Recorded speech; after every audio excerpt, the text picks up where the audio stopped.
Abba Comunicaciones Pastorales presenta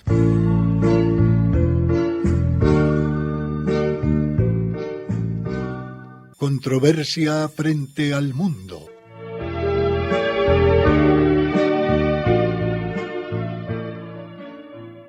Un despertar a los apremiantes problemas de la sociedad actual y una búsqueda de soluciones.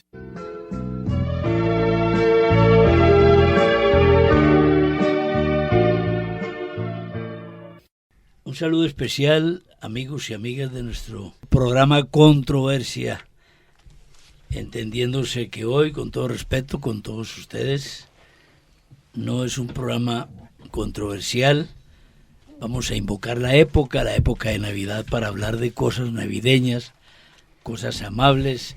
Y decimos esto porque Controversia siempre está,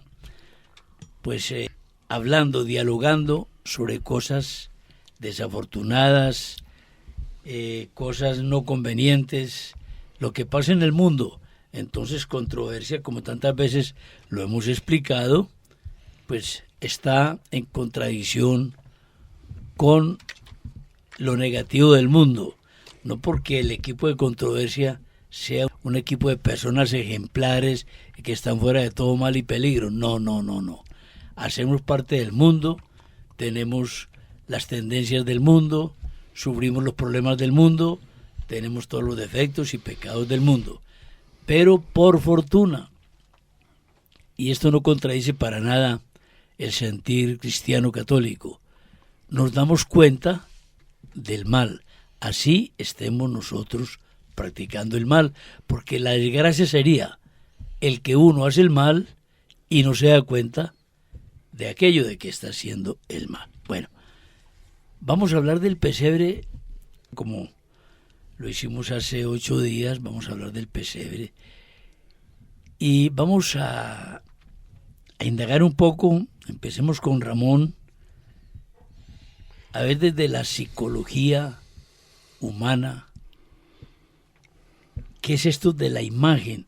Porque el pesebre pues nos entrega una imagen, pero ese desarrollo de una imagen en una persona, ¿qué proceso tiene? ¿Qué evoca? ¿O las ideas están antes en el cerebro o están a partir de las imágenes? No entendemos bien eso. Bueno, bien sencillo, lo vamos a hacer. Vamos a ver si somos claros. Ya lo hicimos en un programa anterior, de que el pesebre para nosotros, tenga los años que tenga, estamos hablando de una conmemoración de 800 años, pero de celebración, de representación, de conmemoración, según la idea de San Francisco, hermano Francisco. Pero es en todo, vale para todo. El ser humano y el ser vivo, entre ellos los animales, necesitamos de fijar esas imágenes en nuestro cerebro para ver qué hacer con ellas. ¿Qué vamos a hacer con las imágenes? Para nosotros, el pesebre se convierte en una imagen que tiene un significado y unos significantes. Es decir, el pesebre como imagen significa algo, pero imagen construida. Pero esa imagen construida, no imagen que llegó de improviso allá. Pero ese pensamiento Ramón lo tuvo consciente o subconsciente o inconscientemente San Francisco. No, señor, San Francisco no tuvo en cuenta el problema de las imágenes. Lo que él quiso hacer es la representación viva de lo que sucedió en el nacimiento de Jesús. Ya lo que estamos diciendo aquí es porque más de uno no le dan ninguna importancia al pesebre como tal, porque no lo tiene en la cabeza, no tiene nada, no tuvo nada, nadie le ha hablado, y esa persona no ha podido hacer una construcción mental a partir de los sentidos. Entonces más de uno dice, ¿y eso qué es? Otra cosa es que muchas personas los pueden tomar como lectura de la Biblia según el Evangelio, y entonces dice, la Virgen, llegó José a Belén, y no encontró posada y se fue a las afueras de Belén, es texto bíblico, y encontró un lugar, una pesebrera, y entonces vio que ese era el lugar que Dios le había indicado para que Jesucristo naciera en la miseria, pero porque fue precisamente la miseria, porque no había lugar para ellos en las posadas, por las condiciones de la Virgen, porque eso era ya mucha gente que había llegado allá. Alguien puede partir de ahí y entonces decir, no necesito imágenes de pesebre, me fijo en el Evangelio.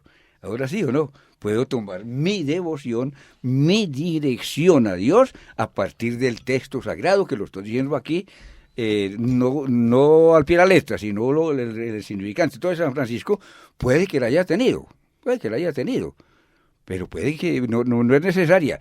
Es para nosotros cuando nosotros tomamos el pesebre como un fundamento devocional, un elemento, un campo litúrgico para prestar atención y llegar a adorar al niño, pero no la imagen del niño, sino la representación que hace el niño Dios, adorar a Dios. Pero no se adora el pesebre, se adora lo que representa. Muy importante eso. Lo que ahora lo que representa. Entonces, estoy hablando ya de los que por cualquier situación no toman la Biblia o no son parte del texto sagrado que yo lo acabo de decir. Claro. Entonces alguien dice, hombre, el pesebre se escribe así, o eso fue lo que sucedió. Tómelo de la Biblia y San Francisco lo tomó allá. Entonces, ¿qué fue lo que sucedió? Entonces representó un lugar, el lugar, tomó el lugar. No la decisión que tomó José, sino ya toma el lugar. La canoa esa, pues el comedero de los animales ahí. Ah. Bueno, un par de animales. Bueno, unos pastores que están alrededor, son personajes que intervienen allá. Y los ángeles, lo importante que nosotros vamos a significar, a decir, es que esos personajes que están en la Biblia, pasados a la representación, como pueden ser llevados hasta el teatro y todo, perfectamente. ¿Qué significan esos personajes para nosotros, católicos? ¿Y qué quiere Dios demostrar ahí? ¿Qué quiere Dios mostrar? Hablando desde la teofanía, ¿qué muestra Dios con ese pesebre y para qué se muestra así? Es lo que queremos decir sobre los pesebres. Pues hombre, vamos a ver qué dicen acá Luis Horacio y Camilo Andrés, porque esto al menos personalmente, nos enriquece mucho el pensamiento. El pesebre para algunos es la lectura de la Biblia sin darse cuenta, para algunos. Así es, Orlando. Cierto, para otros pues es una historia bonita, todavía no alojada en su cerebro porque como no lee ni ha repasado, para los niños representa algo muy bonito, muy didáctico, esa es la palabra, y para muchos, y ojalá fuesen muchos, conocedores de la Escritura y de vida, prueba de vida santa, hombre, es una evocación. ¿O qué dicen? Claro que sí, inclusive hay algo muy bonito que tiene que ver con lo que estábamos hablando ahorita de la formación propiamente del ser humano, del pensamiento, de la gnosis del ser humano, y es el principio de identidad y el principio de diferencia. El uno está implícito en el otro, ¿no? Repetirlo, por favor. El principio de identidad, que involucra dentro de sí el principio de diferencia. Llega un momento en que el ser humano se da cuenta que él es y que no es. Yo me identifico. O sea, yo tengo ya una noción clara en mi pensamiento de que yo no soy Orlando, yo soy Camilo. Me empiezo a diferenciar de los seres que me rodean. Y empiezo asimismo a identificar los seres que están al lado mío. Entonces, en ese primer momento en que el ser humano ya tiene esa capacidad de identificarse, una de las primeras tendencias que tiene la naturaleza humana por la virtud de la religión, catalogada por Santo Tomás de Aquino como la principal de las virtudes, por la virtud de la religión empieza a buscar la presencia de Dios en el otro. Por eso la primera idea que el niño se hace de Dios es viendo a papá y mamá. De ahí la importancia de la familia, del peligro que corre la familia. Yo no voy entendiendo por qué es que atacan tanto la familia. Claro. Y la familia tradicional y antropológicamente concebida, no esas ideas caricaturescas que se hacen hoy en día de la familia, sino la familia como es. Entonces el niño, para hacerse una idea de Dios, mira a papá y mira a mamá. Ellos son los primeros proveedores de las necesidades y aquellos que satisfacen cada una de las necesidades que tiene ese niño. Entonces mire cómo el niño, por la naturaleza, a pesar de que carga sobre sí las consecuencias del pecado original, tiene un resto de inocencia. Por su edad, no ha sido manchado, digamos, por el mundo. No tiene ningún pecado personal. Claro, tiene un pecado actual. Al no tener esos pecados actuales, obviamente tiene una sensación, un discernimiento más claro y evidente para poder encontrarse con Dios.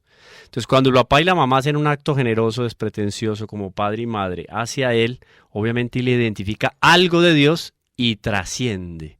Eso es bonito. Trasciende a partir de esas primeras imágenes que se encuentra a su alrededor. Entonces el niño Dios como hombre, prescindiendo de su naturaleza divina, hablando solamente de su naturaleza humana. Vas a dar, o sea, me emociona pensar lo que vas a decir, Orlando. Y aquí me están haciendo señalado, pero eso da para un comentario impresionante. Ajá. Porque en la naturaleza humana nuestro Señor Jesucristo fue formado por Jesús, por San José y por la Virgen María. Esas primeras nociones de la Escritura, etcétera y tal, las tiene a partir de la enseñanza de la Santísima Virgen y de San José.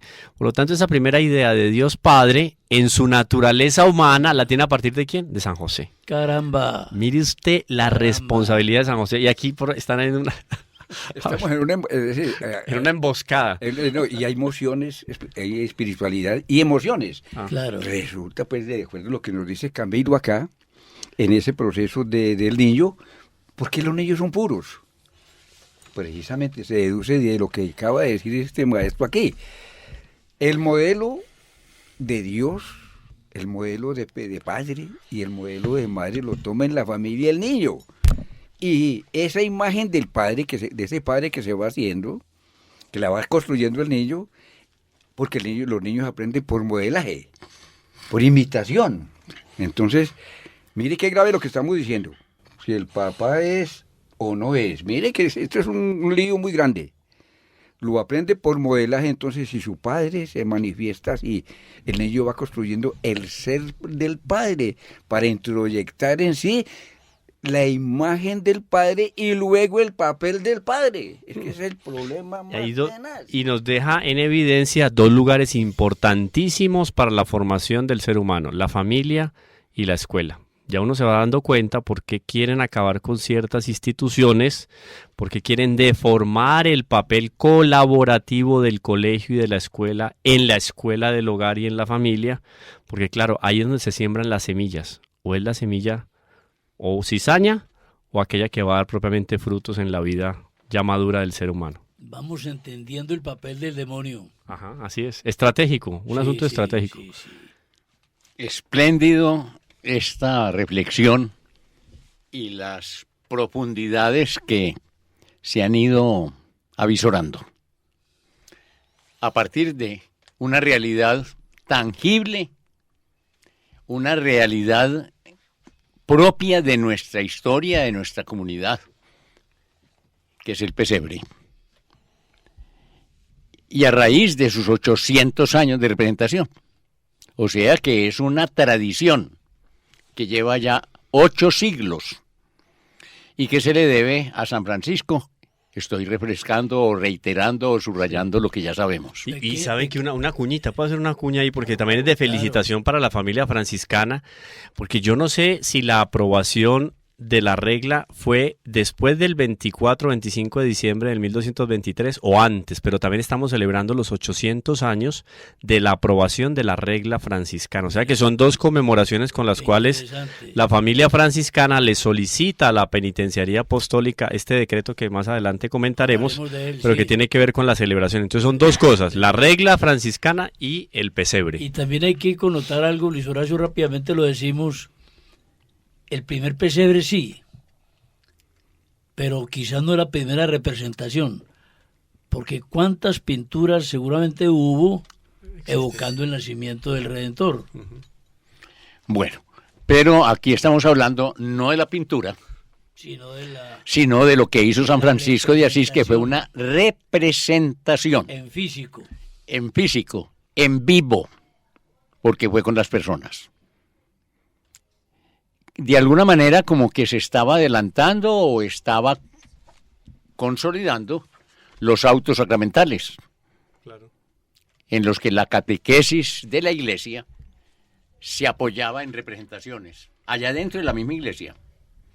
para hacer entender el mensaje de Dios o la palabra de Dios.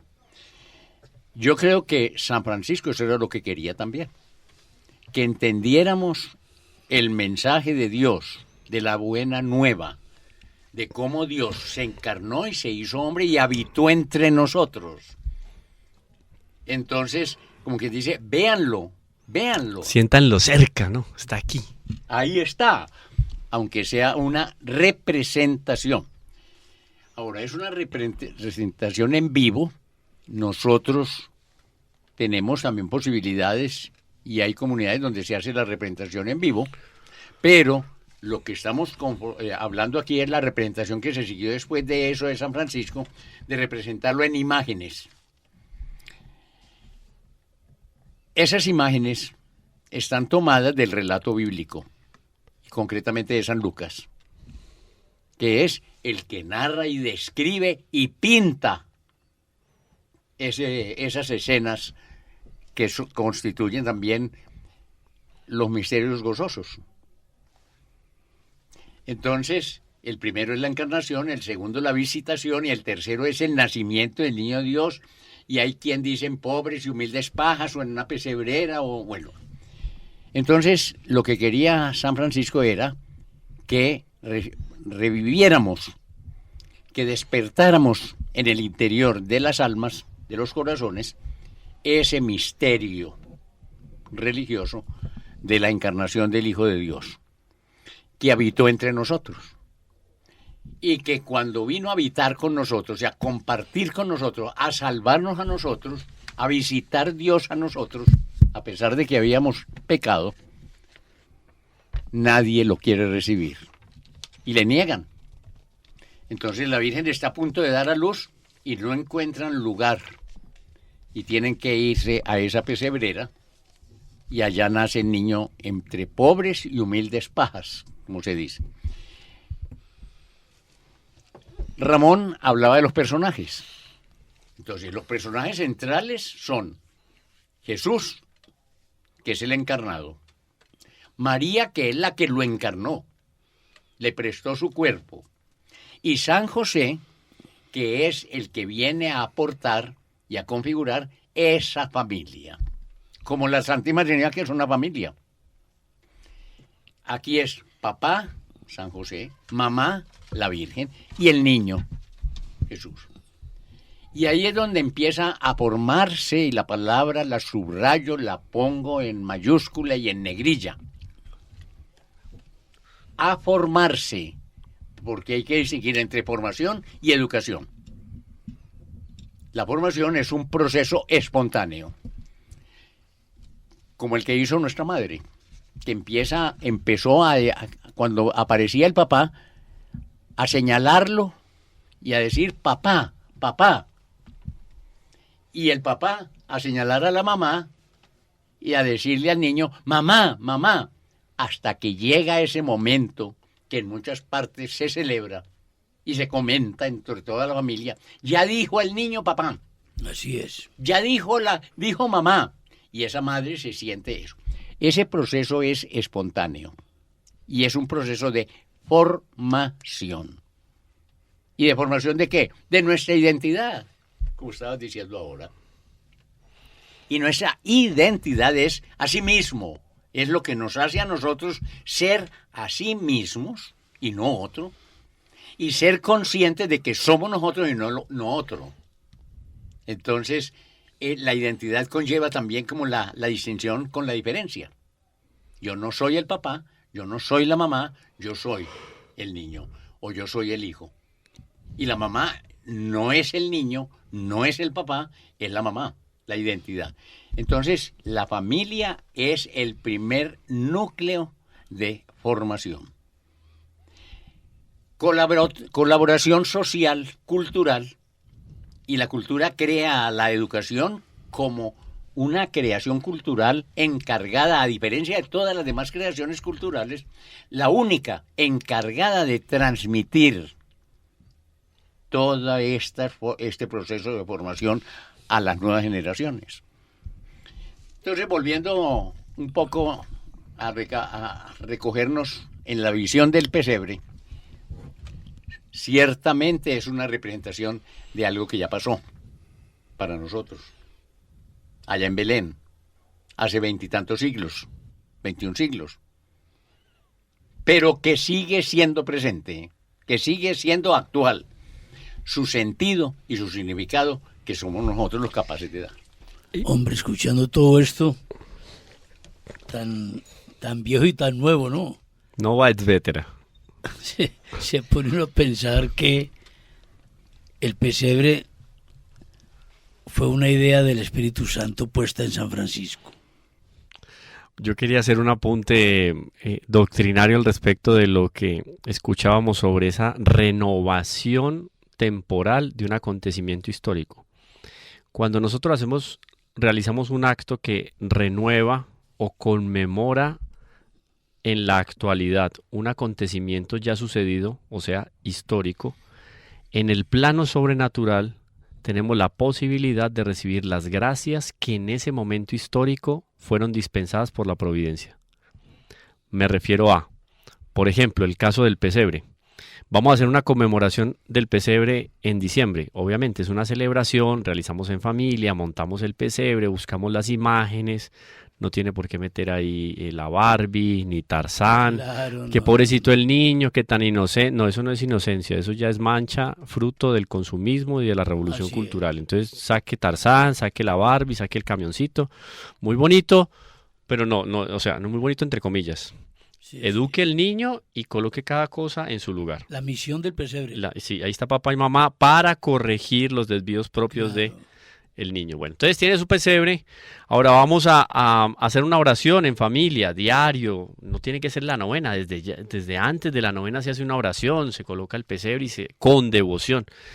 Ahora bien, algo muy bonito. Esas gracias, imaginémonos nosotros el estado de espíritu. No nos va a dar para imaginar, pero por lo menos para darnos una pincelada de lo que era el estado de espíritu de contemplación, de meditación, de profundidad mística de la Santísima Virgen y de San José, sabiendo que en contados segundos iba a darse propiamente el nacimiento del niño Dios. Que la doctrina cristiana va a desarrollar más adelante todo aquello de la encarnación, unión hipostática, tal, muy bien. Pero no vamos a decir que San José, y mucho menos que la Santísima Virgen, no tenían una noción clara de lo que iba a suceder ahí en ese pesebre en contados minutos. Obviamente tenían una noción clarísima, iluminada por la gracia en su intelecto y obviamente manifestado en sus actos de piedad. Entonces, ¿cuál es el estado de espíritu de San José y cuál es el estado de espíritu magnánimo y esplendoroso de la Santísima Virgen?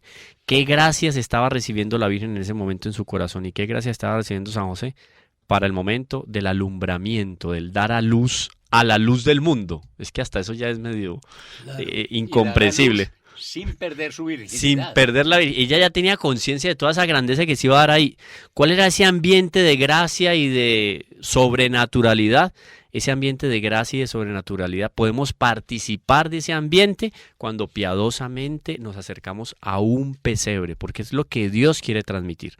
Lo que Dios regaló a la humanidad en ese momento de la encarnación, del nacimiento, a San José, a la Santísima Virgen, a los pastores, a los reyes magos, quiere darnos también hoy en día a cada uno de nosotros como fieles devotos del pesebre. Entonces, por eso acercarnos al pesebre, vamos a participar de las gracias que San José recibió, que la Virgen recibió, que los pastores recibieron y que más adelante iban a recibir los reyes magos. Qué hermoso, ¿sí?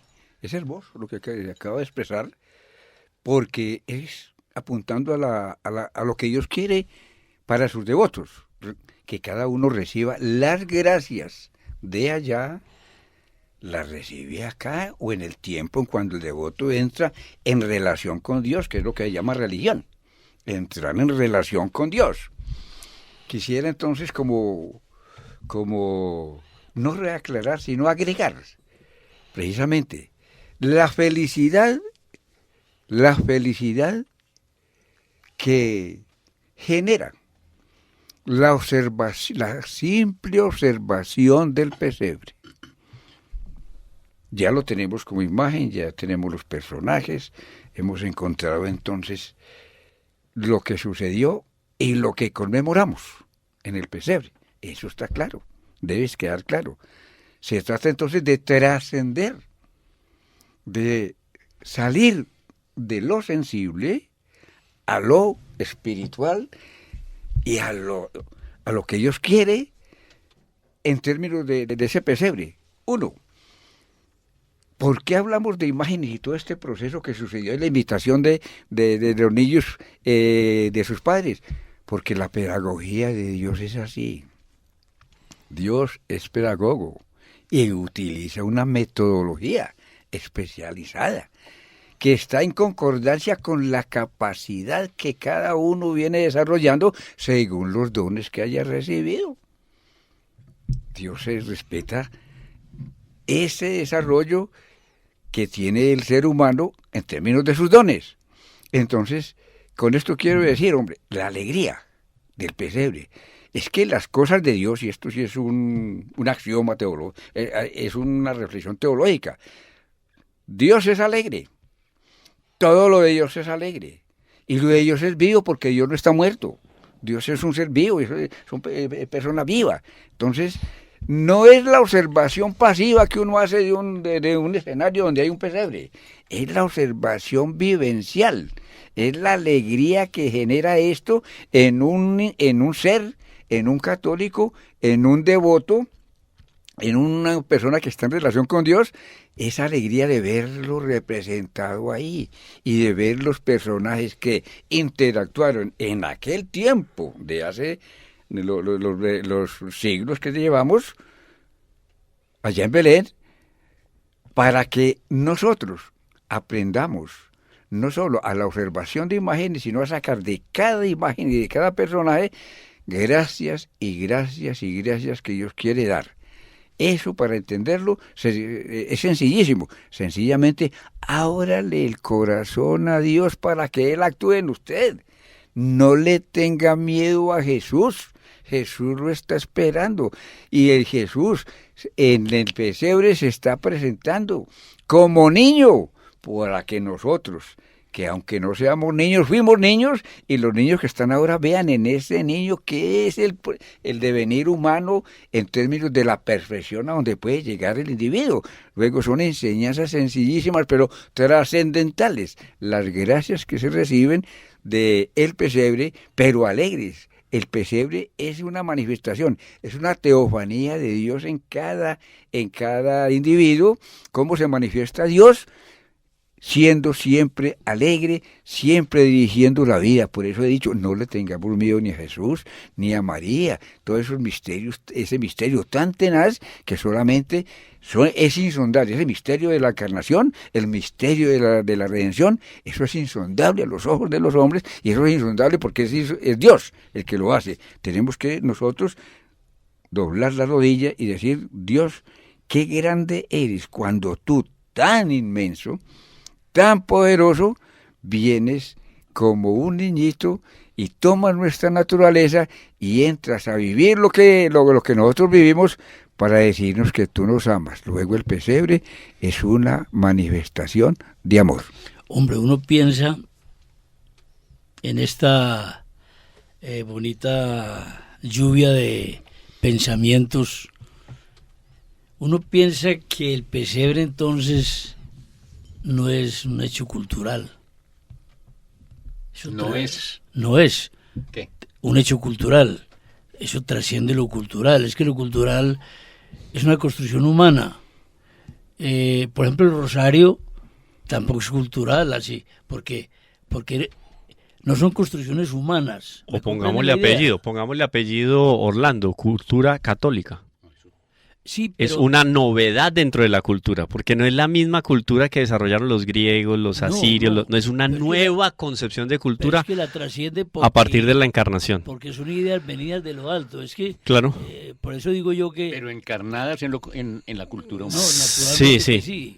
Yo entiendo la idea que da Orlando, porque claro, se sale del concepto antropológico, sociológico de cultura. Es otra, claro, porque a eso vino nuestro Señor Jesucristo. Nosotros no podemos, es una mentalidad también errada, obtusa, que tenemos muchas veces los católicos, que la Iglesia católica termina en la puerta del templo.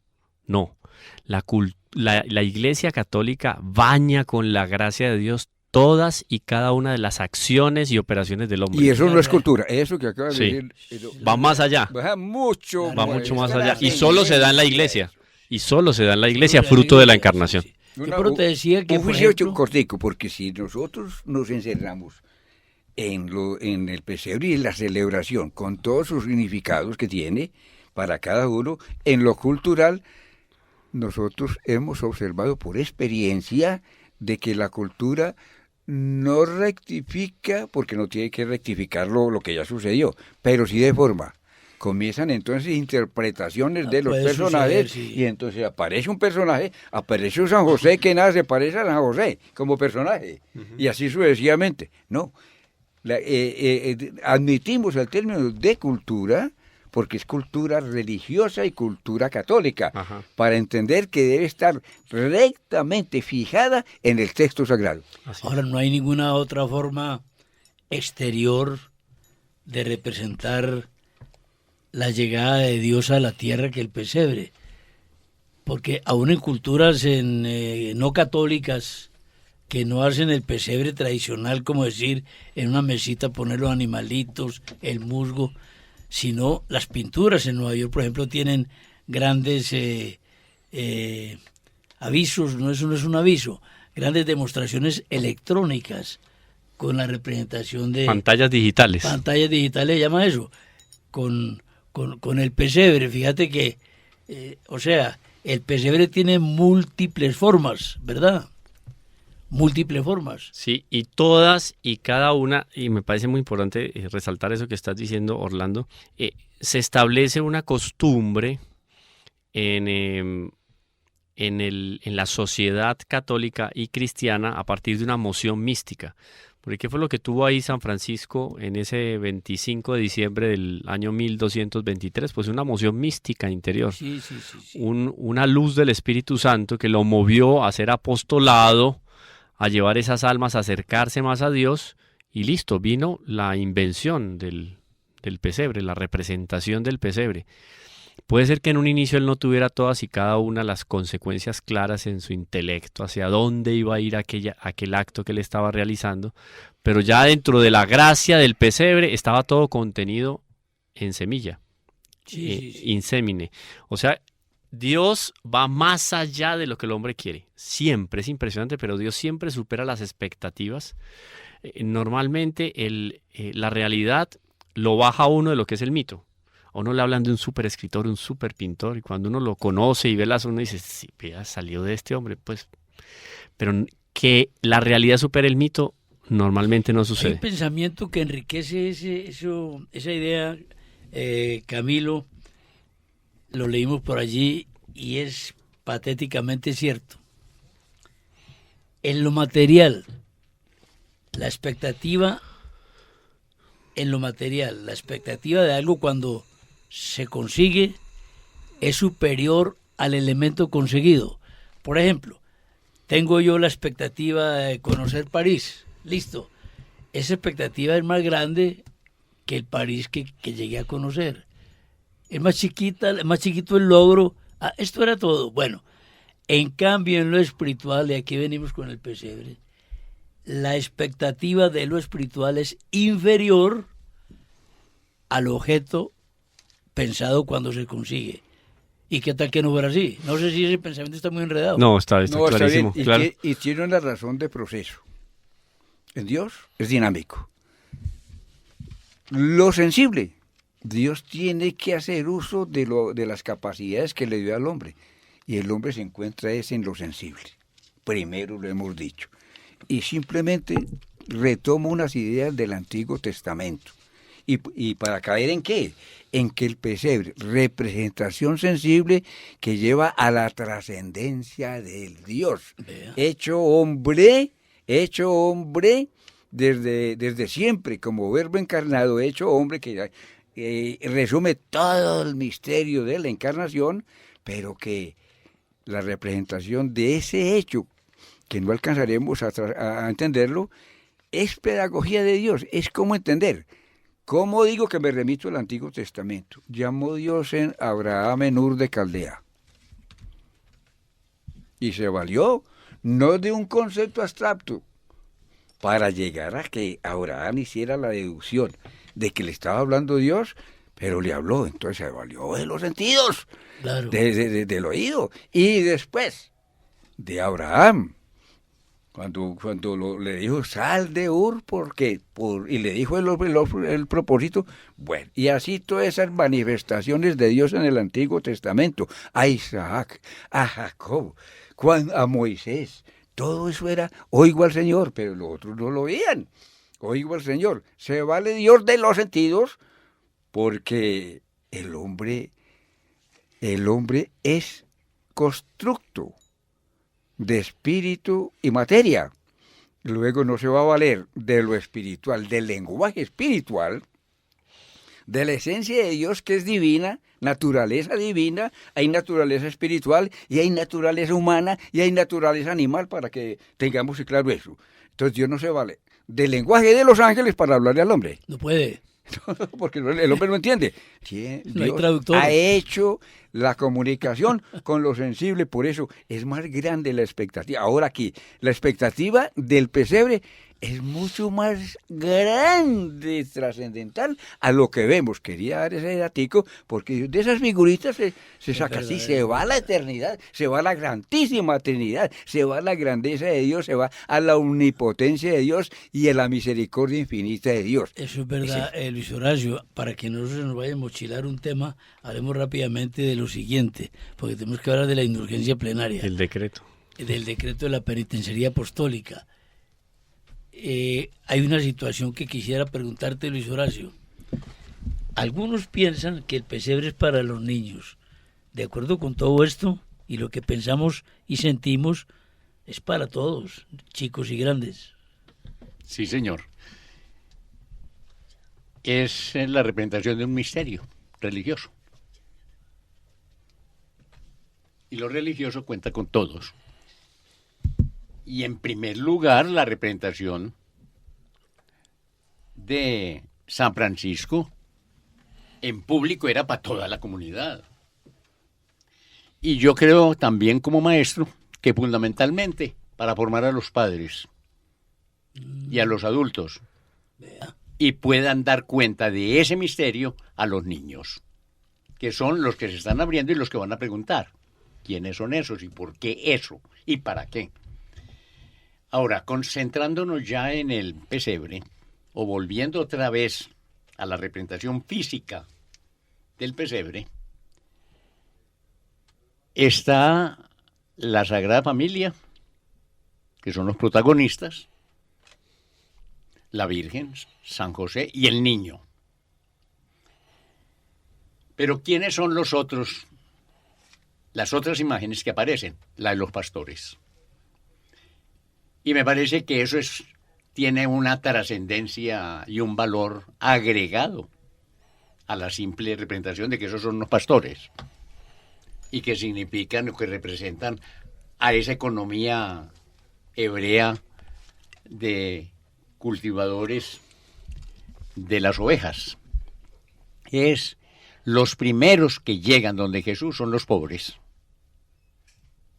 son los trabajadores, son los sencillos, son los del campo, son los humildes.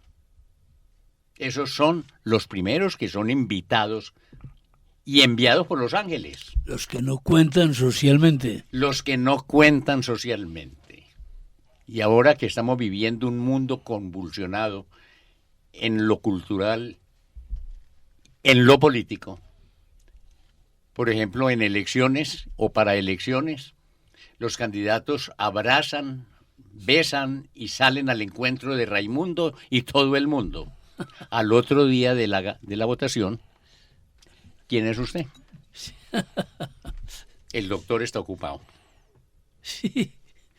Entonces, ese contraste del Rey de Reyes, del Dios creador de todo lo existente, a los primeros que se le manifiesta es a los marginados, Sí, sí, sí. a los que han sido despreciados y son mirados por encima del hombro. Sí, yo hago aquí una lectura Me permito hacer una lectura en función de la doctrina social de la Iglesia y de los textos de Santo Tomás de Aquino al respecto de la caridad. Y tiene que ver con la palabra marginado. Yo creo que podríamos ubicar no solo temporalmente, sino lingüísticamente, pero dentro de la doctrina, ¿qué significa marginado? Y el marginado no es aquel que socialmente es puesto de lado o colocado al margen a causa de una condición económica que envuelve su contexto, sino sobre todo cuando hablamos de marginación, en este caso, que el niño Dios se acerca a los marginados, el niño Dios se acerca a los marginados, pero especialmente a los que son marginados en el plano sobrenatural, porque el que más es marginado en la sociedad actual es el que tiene a Dios en su corazón. La persona que radicalmente opta por seguir a Dios, rechazar el mal, ir en contravía de los contraprincipios y valores de la sociedad moderna, de la revolución cultural, ese lo margina a la sociedad. Lo margina a la sociedad a usted cuando usted no es consumista, lo margina socialmente a usted el mundo cuando usted no es consumidor de pornografía, lo margina a usted socialmente el mundo cuando usted ama a Dios, practica los mandamientos y recibe frecuentemente los sacramentos. Entonces es bueno que hagamos esa lectura muy hermenéutica de marginado, inclusive ya los textos del Concilio Vaticano II recoge de alguna manera palabras cercanas a marginación, pero que los marginados que se acercaron al pesebre no era solamente porque no tenían un tostón en el bolsillo. No, yo qué voy a saber, o sea, no puedo afirmar aquí objetivamente que solo se acercaron los pastores que eran los paupérrimos pastores, los pobrecitos económicamente hablando. No, esos hombres pastores que estaban cuidando las ovejas, que fueron visitados por el ángel, eran hombres que habían guardado con fidelidad en su corazón la promesa de la venida del Mesías. Y eran marginados por los escribas y fariseos de la época porque tenían una idea concebida equilibradamente al respecto del Mesías. Y esos eran puestos de lado, porque eso no le convenía a la sociedad de la época. Muy consecuente ese comentario y poniendo esto en contexto muy espiritual, esos marginados pudieron decir, pudieron pensar, o fue un hecho real. Esos marginados fueron los primeros en ver a Dios. No fue el emperador romano, no fueron los centuriones, los mandones en ese momento en esas comarcas, no fue la reina de Etiopía, la que fuera en ese momento, no fue la creen de la sociedad. Los primeros en ver a Dios, los marginados de cualquier marginamiento. Pero miren cuál era el contexto social en el cual el niño Dios nace. Nace al lado de la descendencia más pura, naturalmente hablando, el linaje más puro está puesto al lado de nuestro Señor Jesucristo. San José, heredero del trono de David, y la Santísima Virgen, heredera del trono de David. Claro. O sea, lo más puro en materia de linaje por parte de la ascendencia hacia David estaba ahí al lado. Y fueron los primeros en ver al niño Dios. Bonito sí, eso. Claro. Habían sido marginados, ¿por qué entonces? Porque amaban a Dios. Le daban la espalda a todo lo que era la doctrina de los fariseos, repito, y de los escribas, que eran sepulcros blanqueados, los llama nuestro Señor Jesucristo. Y en medio de eso, el Verbo encarnado se manifiesta al mundo. Y después se le manifiesta a los Reyes Magos, que también sería pues un paso más adelante. No nos vamos, aquí me están haciendo señas. Bueno, esa era la acotación, Yo le di la palabra para que nos aclarara, como lo has hecho magistralmente, lo de marginado. ¿Por qué fueron a dar o cómo fueron a dar al portal de Belén esos pastores? Relata San Lucas que los ángeles les informaron. Ah, sí. Y esos son otros personajes. Es decir, donde se une la tierra con el cielo. Importantísimo eso, sí. Qué bonito, ¿no? Los ángeles son los que asisten al trono de Dios. Y Dios está ya en esa pesebrera. Entonces los ángeles quieren que no solamente sean ellos, invisibles, los que van a estar adorando a Dios y asistiendo a ese trono que es esa pesebrera en este momento, sino que vayan aquello, y entonces dice, y que cantaban, gloria a Dios en el cielo, y en la tierra paz a los hombres de buena voluntad, donde se confirma lo que acabaste de decir. ¿Por qué fueron esos? Porque ellos tenían el corazón puro, porque ellos esperaban la venida del Salvador, que esperaba el pueblo de Israel, ellos como parte del pueblo de Israel, y creían, y en eso se entroncaban desde Abraham. Y la sangre desde el linaje más antiguo y de David, representado en San José, y la Virgen que obviamente también lo tenía, pero el que daba la pauta, diríamos, El padre. como formal, en esa sociedad, en ese pueblo de Israel, era el padre. Y se nombró, y fuiste vos el que trajiste a cuento la representación de los Reyes Magos. No solamente los pobres, económicamente, son llamados está claro eso, por Dios, lo que sino decía que Camilo. todos así estén en el poder más alto sobre los demás o de los pueblos, Pueden estar en la gracia, pero son llamados a esto. claro, claro. Si los que están en el poder, si los políticos, si los jefes de Estado, si los servidores públicos tienen en su objetivo el amar y el servir a todos, porque son hijos de Dios, porque son el pueblo de Dios, o somos el pueblo de Dios, entonces también estamos convocados y estamos representados en esa escena crucial de la historia en los Reyes Magos. Y Reyes Magos nobles había en Israel y estaba el Imperio Romano, pero no fueron ellos. Fueron los orientales. Es decir, Él viene a salvar al mundo entero. Viene a través del pueblo de Israel y llámalo en primer lugar a los pastores del pueblo de Israel. Pero enseguida llama a los poderosos fuera del pueblo de Israel, de las otras naciones, que más de una vez esclavizaron y destruyeron a Israel y al templo. La salvación, por eso es la buena nueva, el mensaje de salvación para todos.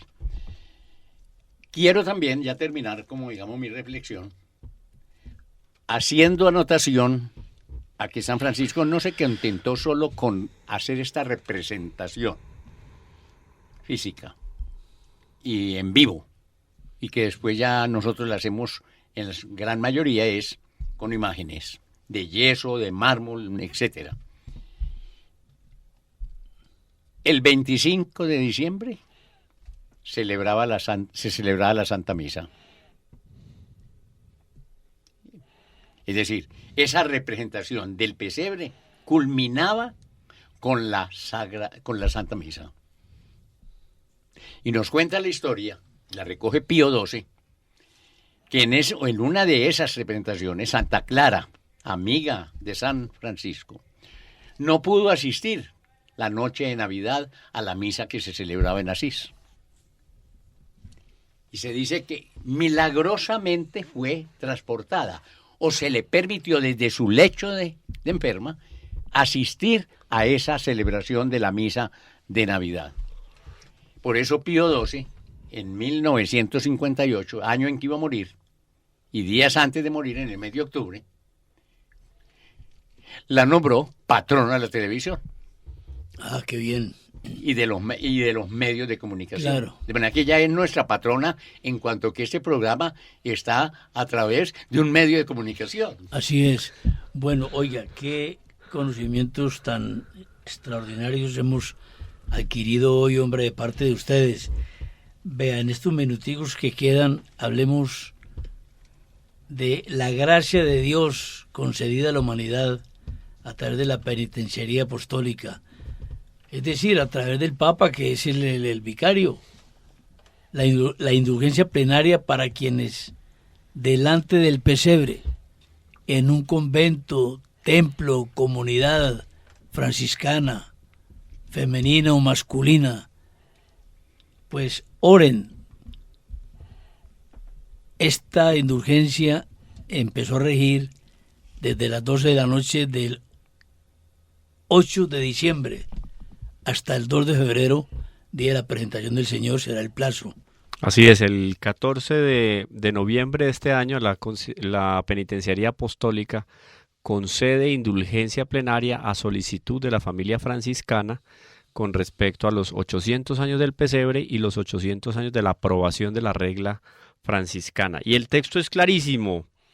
Dice aquí el texto: la penitenciaría apostólica, deseosa de acrecentar la piedad de los fieles y la salvación de las almas en virtud de las facultades que le han sido concedidas de modo especialísimo por su santidad Francisco, nuestro Padre en Cristo, y por la divina providencia Papa, teniendo presentes las peticiones presentadas recientemente por los reverendísimos padres ministros generales de la Conferencia de la Familia Franciscana, en el aniversario número 800 de la representación del pesebre que San Francisco preparó por primera vez en Greccio en 1223, extrayendo de los tesoros celestiales de la Iglesia. Esto es muy bonito.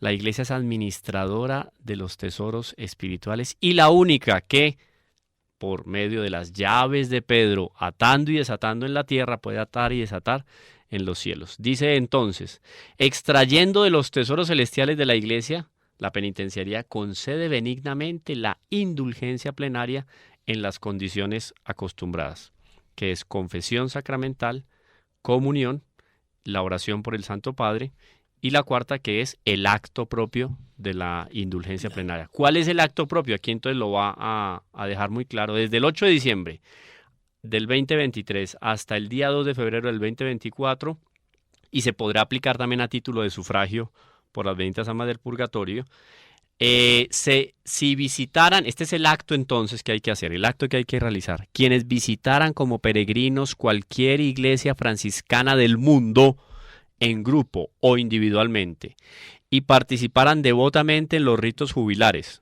o al menos se detengan delante del pesebre allí preparado, dedicando un tiempo adecuado, esas palabras de la Iglesia, un tiempo adecuado, Claro. un tiempo adecuado a la piadosa meditación, concluyendo con el Pater Noster, el símbolo de la fe, el credo, y las invocaciones a la Sagrada Familia, Jesús, María y José, y a San Francisco de Asís, reciben la indulgencia plenaria. Y hace la anotación de que, obviamente, los ancianos y los enfermos y los que por un motivo grave no pueden salir de casa, también podrán ganar la indulgencia plenaria con el arrepentimiento de todo pecado y con la intención de cumplir las tres condiciones habituales: comunión, confesión y la oración por el Papa. Así que ahí está. La Iglesia nos da el perdón del purgatorio. Oiga, es que a veces no valoramos estos tesoros inmensos que nos da la Iglesia con las indulgencias. Y hay muchísimas indulgencias también para ganar. Por uno o por un fallecido. Nosotros desde este programa, y de manera muy respetuosa, nos atrevemos a sugerirle a las comunidades franciscanas, parroquias franciscanas, que por favor no desbaraten el pesebre Claro. hasta el día 2 de febrero, porque es ante el pesebre el modus operandi para hacer la oración y ganarse la indulgencia. Si alguien de estas comunidades nos escucha, pues favor de hablar con los superiores de estas entidades y sugerir, como hijos de la Iglesia, que no desbaraten el pesebre en esta ocasión hasta el 2 de febrero. ¿Les parece a ustedes o no? Sí, claro, una petición sumisa y respetuosa, pero objetiva y doctrinaria. Está clarísimo, Orlando. Divúlgase y cúmplase. Ejecútese y cúmplase. Luis Horacio, ¿esto del pesebre es más de lo que creíamos o no? es extraordinario, porque nos hace volver a lo simple, a lo sencillo, para entender lo grandioso de la trascendencia en Dios.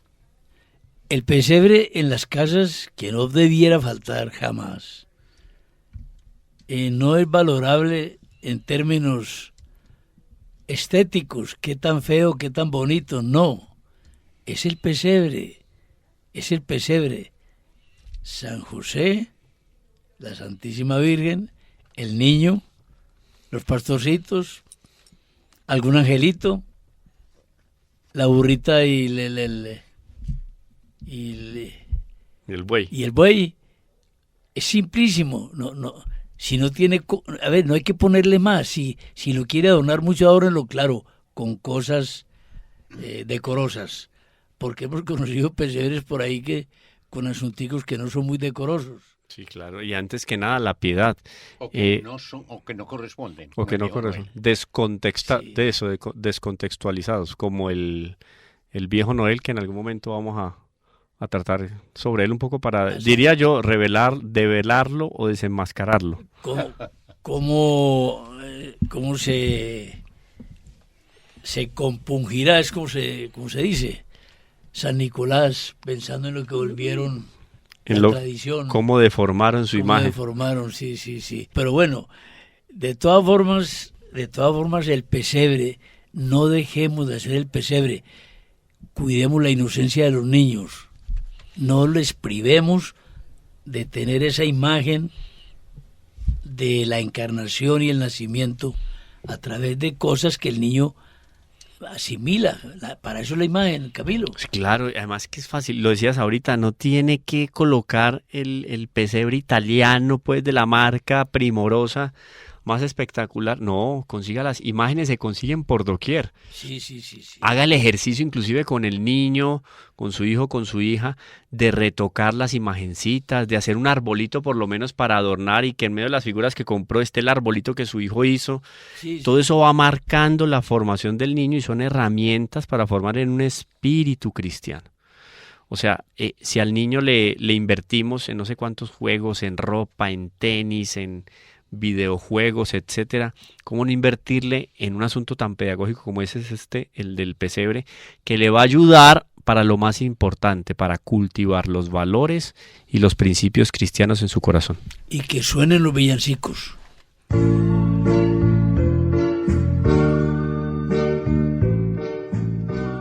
Controversia frente al mundo.